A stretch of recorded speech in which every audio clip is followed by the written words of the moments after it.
ஏதாவது ஹெல்த்தியாக சாப்பிடணும் அப்படின்னு நினச்சிங்க அப்படின்னா அன்னைக்கு இந்த பிரேக்ஃபாஸ்ட் எடுத்துக்கோங்க.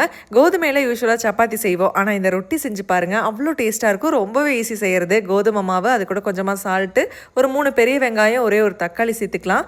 கருவேப்பிலை, சின்ன சின்னதாக கட் பண்ண மல்லி இலை, காரத்துக்கு தகுந்த மாதிரி கொஞ்சமாக மிளகாத்தூள் சேர்த்துக்கலாங்க.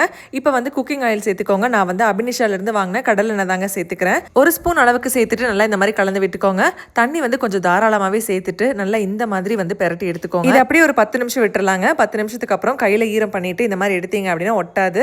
தோசைக்கல்ல வந்து ஒரு மீடியம் ஃப்ளேமில் இருக்கும்போது இந்த மாதிரி கையில் தண்ணி தொட்டு தொட்டு இந்த மாதிரி தட்டி எடுத்துக்கோங்க. இந்த மாதிரி தட்டுறதுக்கு ரொம்ப ஈஸி தாங்க.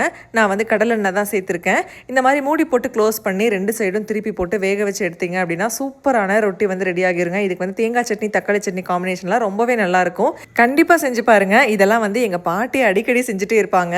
அந்த ரெசிபி தாங்க இது. நான் இன்னைக்கு யூஸ் பண்ண ஆயில் அபினிஷாலேருந்து வாங்கின கடலெண்ணெய் தாங்க. அவங்க கிட்ட நல்லெண்ணெய், தேங்காய் எண்ணெய், கடலெண்ணெய், நெய் எல்லாமே வந்து ரொம்ப தரமாக செக்கில் ஆட்டி செஞ்சுட்டு இருக்காங்க. அவங்க பேஜ் நான் கீழே டேக் பண்ணுறேன். மறக்காமல் ஃபாலோ பண்ணிவிட்டு ஆர்டர் பிளேஸ் பண்ணிக்கோங்க.